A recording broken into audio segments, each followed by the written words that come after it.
সময় টেলিভিশনে আমরা দেখতাম তারেক জিয়া কিভাবে বিদেশে বসে বাংলাদেশের বিরুদ্ধে ষড়যন্ত্র করে সেগুলোর ডকুমেন্টারি, এগুলা দেখাইতো কে? সময় টেলিভিশন, ঠিক কিনা? ৭১ আমরা দেখতাম টকশো হইতো, সেখানে জামাত শিবিরকে রাস্তার মধ্যে গুলি করে মাইরা ফেলা কেন জায়েজ সেগুলার বৈধতা উৎপাদন করা হইতো, হইতো কিনা? চ্যানেল আই দেখলাম ফ্যামিলি কার্ডের প্রচার করতেছে। আপনাকে ঘরে ঘরে এই মিডিয়াগুলো আপনাকে ভুল ন্যারেটিভ উৎপাদন করে। যদি বিএনপির বিরুদ্ধে যায় খবর পত্রিকায় ছাপা হয় না, বিএনপির চাঁদাবাজির পত্রিকা যদি ইউজ করে এই পত্রিকা ছাপায় না। পদ্মা সেতুর স্প্যান জার্নালিজম আর ডেভেলপমেন্ট জার্নালিজম 2009 সালে আসার পরে ক্রমশ একটা সে ফেসিবাদ একটা হয়ে ওঠে, কাউকে কথা বলতে দেয় নাই মিডিয়াগুলোতে সারাদিন। আপনার আমরা দেখছি কি পদ্মা সেতু স্প্যান জার্নালিজম, আজকে এত নম্বর স্প্যান, স্প্যানের অর্ধেকটা, স্প্যানের পুরাটা 4 ভাগের। পদ্মা সেতুর স্প্যান জার্নালিজম আর ডেভেলপমেন্ট জার্নালিজম এগুলাই তো আমরা দেখছি গত আপনার প্রায় 2009 সাল পরবর্তী সময়গুলো দেখছি না, দেখছি কিনা? টিভি খুললে পদ্মা সেতুর স্প্যান বসছে, কয়টা পিলার বসছে, পিলার জার্নালিজম, স্প্যান জার্নালিজম আর ডেভেলপমেন্ট জার্নালিজম, ঠিক কিনা? আর আমরা বিটিভিতে দেখছি বাতাবি লেবুর বাম্পার ফলন, ঠিক কিনা? ঠিক কিনা? আর আমরা সময় টেলিভিশনে দেখতাম, মানে সময় টেলিভিশন একটা টেলিভিশন আছে, ওই সময় টেলিভিশনে আমরা দেখতাম তারেক জিয়া কিভাবে বিদেশে বসে বাংলাদেশের বিরুদ্ধে ষড়যন্ত্র করে সেগুলোর ডকুমেন্টারি, এগুলা দেখাইতো কে? সময় টেলিভিশন, ঠিক কিনা? ৭১ আমরা দেখতাম টকশো হইতো, সেখানে জামাত শিবিরকে রাস্তার মধ্যে গুলি করে মাইরা ফেলা কেন জায়েজ সেগুলার বৈধতা উৎপাদন করা হইতো, হইতো কিনা? হইতো কিনা? হইতো না টকশোগুলাতে? হইতো কিনা? এবং টিভিগুলোর মধ্যে আমরা দেখতাম যে শিবির সন্দেহে মাইরা ফেলছে, জামাত সন্দেহে মাইরা ফেলছে। গোপন জায়গা থেকে কিছু বই সামনে থাকতো, 15-20টা বই দিয়ে বলতো যে জঙ্গিদের আস্তানা, জঙ্গি সন্দেহ, অস্ত্র সহ দেশি অস্ত্র, হামলা প্রস্তুতিকালীন এতজন ধরছে, অতজন ধরছে। মিডিয়াগুলোতে গেলে দেখছি কিনা? দেখছি কিনা? দেখছি না? হ্যাঁ, আমরা গোপন বৈঠক থেকে অ্যারেস্ট হয়েছি, অনেক জায়গায় গোপন বৈঠক থেকে অ্যারেস্ট হয়েছে, এরকম হয়েছে কিনা? আমরা ভাবছিলাম জুলাইয়ের পরে মিডিয়ার এই চরিত্রটা বদলাবে। আপনি বিশ্বাস করেন মিডিয়া এই বক্তব্য দেখাবে না, মিডিয়া এই বক্তব্য দেখায় না।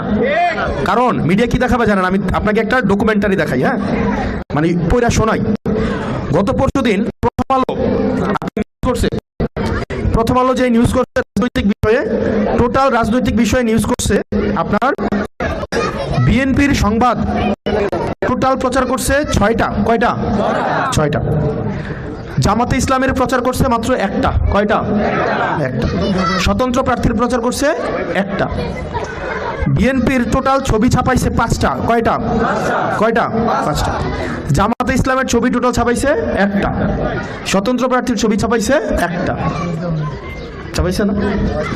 অথচ আপনি দেখবেন প্রথম আলো খুলে দেখেন মির্জা আব্বাসের চাঁদাবাজি, তারেক রহমানের দুর্নীতি, তারেক রহমান কেন দেশে আসতে পারবে না, সে কেন ষড়যন্ত্র, বাংলাদেশের বিরুদ্ধে ষড়যন্ত্র করতেছে, এগুলো প্রথম আলো সিন্ডিকেট এগুলো করছে না?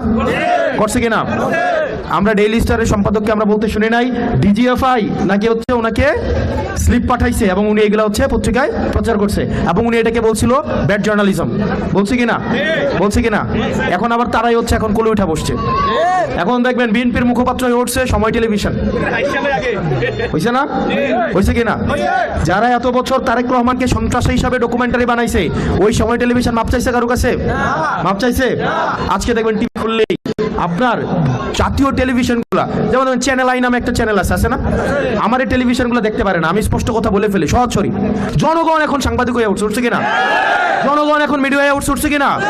প্রত্যেকে এখন এক একজন মিডিয়া, ঠিক কিনা? এই দালাল মিডিয়াদের উপর আমার নির্ভর করা লাগবে? আমার খবর মানুষই হচ্ছে জনগণের কাছে পৌঁছায় দিবে কিনা? চ্যানেল আই দেখলাম ফ্যামিলি কার্ডের প্রচার করতেছে, ডকুমেন্টারি প্রচার করতেছে। বাংলা ভিশন দেখবেন ফ্রেম সেট করছে, ৭১ দেখবেন ফ্রেম সেট করছে। এটা মিডিয়া কখনোই কোনো দলের পক্ষে অবস্থান নিতে পারে না। কিন্তু আমরা দেখলাম, আপনি জানেন এই জার্নালিস্ট যারা আছে তাদেরকে বেতন দেয় কত টাকা? বলেন তো কয় টাকা বেতন পায় তারা? কয় টাকা বেতন পায়? তাদেরকে কোনো বেতনই দেয় না। ২,০০০, ১,৫০০, অথবা এই যে ধরেন এই সাংবাদিকদের এই যে একটা ইয়া থাকে, এটাকে বুম বলে, এটা ধরাই দেয়, দিয়ে বলে আবার কর্ম করে খাও। তাদের বেতন দেয়? অথচ এই মিডিয়া মাফিয়ারা লক্ষ লক্ষ কোটি টাকা হচ্ছে ইনকাম করে, তাদেরকে পুঁজি করে তাদের বেতনটা পর্যন্ত ঠিকঠাক ভাবে দেয় না। দেয়?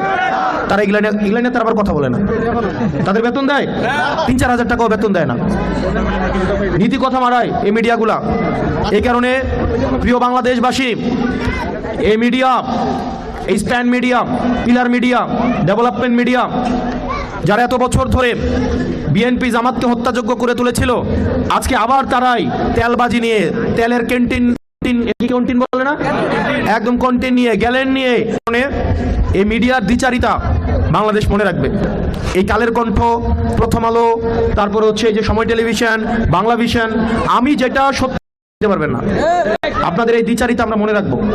আমরা মিডিয়ার স্বাধীনতায় বিশ্বাস করি, আমার বিরুদ্ধে যা ফ্যাক্ট আমরা বিশ্বাস করি, কিন্তু এইভাবে আপনি প্রপাগান্ডা বেস জার্নালিজম করবেন, আমি জানি এখানে এই বক্তব্যটা দেওয়াটা এখানে অনেক মানুষই হয়তো এটাকে অনুধাবন করবে কিনা আমি জানি না, কিন্তু মিডিয়া আপনাকে ঘরে ঘরে, এই মিডিয়াগুলো আপনাকে ভুল ন্যারেটিভ উৎপাদন করে। কি দেখবেন মিডিয়াগুলো কি পরিমাণ মাফিয়া সন্ত্রাস, এরা দেখবেন এমন যদি পরিস্থিতি তৈরি হয়, কোনো একটা বাটে পড়ি, এরা দেখবেন আমার বিরুদ্ধে লম্বা লম্বা নিউজ করবে, লিখবে হাসনাতের টর্চার সেলে নিয়ে এরে মারতে ধরতো, ধরে এত টাকা নিয়ে যেত, হাসনাতের সন্ত্রাস বাহিনী ত্রাসের রাজত্ব কায়েম করেছিল দেবিদ্বারে।